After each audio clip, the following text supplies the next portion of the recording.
Ilmad on läinud jahedamaks, on aeg kütmiseks ja nüüd me räägimegi sellest, kuidas oma küttesüsteeme hooldada ja kuidas oleks ka need nii hooldatud, et see küttekadu oleks siis võimalikult minimaalne.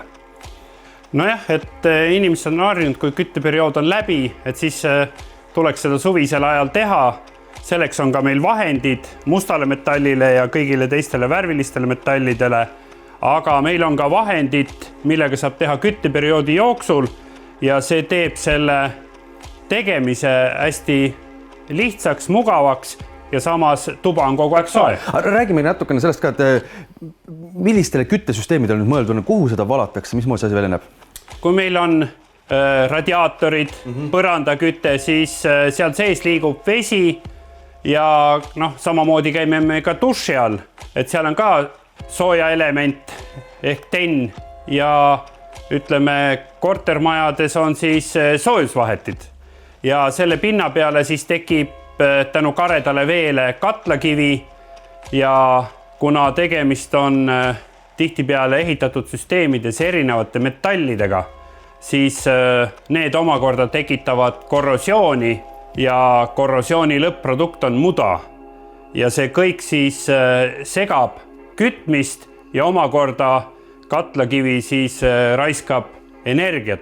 Ja kui meil siin vaatame tahvli peale, siis juba paljalt 1 millimeeter on 9–10% energiakadu, 4 millimeetrit 30% ja 9 millimeetrit 50% energiakadu, mida te maksate tühja, ehk teil jääb selle raha, mis te kulutate, see jääb saamata. Ehk siis, et seda asja veel natukene piltlikustada, siis, et kui mul on põrandasoojendus, seal on siis jookseb sees, vesi jookseb sealt läbi, kui nüüd selle toru sisse on tekkinud 1 millimeeter katlakivi, siis mul juba on 10% sellest soojusest jääb kätte saamata.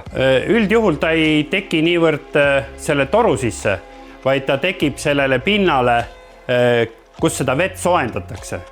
Et kas see on nüüd siis seesama katel, mis teda soojendab, et ta tekib sellele pinnale, kus toimub soojusvahetus. Aga sinna ladestub muda sinna torudesse, mis omakorda ladestub ka nendesse pumpadesse ja see raskendab selle liikumist, teeb selle aeglasemaks. Nii, ja me räägime praegu, et kütteperiood on juba käimas, siis praegu peaks kasutama siis seda?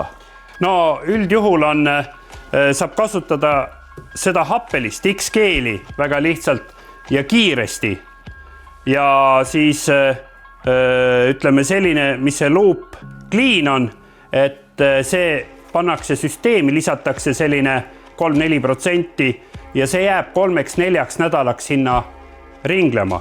Tema omadus on lisaks leelis, mis võtab lahti muda, on tal ka sellised osakesed, mis võtavad ära siis selle aja jooksul katlakivi ja peatavad roostetamise, nii et 3–4 nädala pärast me saame süsteemi tühjaks lasta ja täita kas või tavalise allikaveega, kraaniveega, mis on küll kare ja siis selle jaoks on korrosiooni inhibiitor, mis ei lase siis sellel korrodeeruda.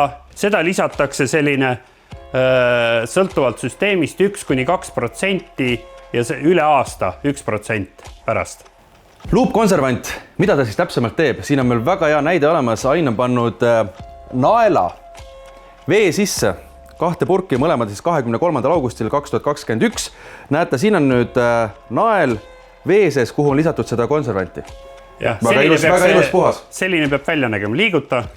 Näe, mingit setet siin ässa ei ole. Nii, ja selline on ta tegelikkuses. Kui seda konservanti mitte panna ja lihtsalt vee sees nael, see on siis see, mis meie küttesüsteemidest läbi jookseb ja torudest. Haine, kui ma pean küsima, et kus kohas sa sellise asja kätte nüüd on? See on nüüd siis see, et kui sa ei hoolda oma süsteeme, jah? Et see on elektriboilerist pärit ja see kukkus sealt välja.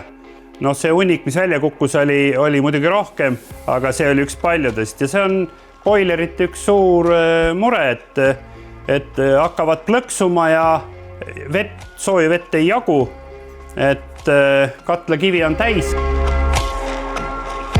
Sepp Service on selline teenus, et te saate endale kutsuda külla. Te aitate selle asja kõik ära teha, kõik need puhastusteenused, te pea ise üldse pead vaevamagi.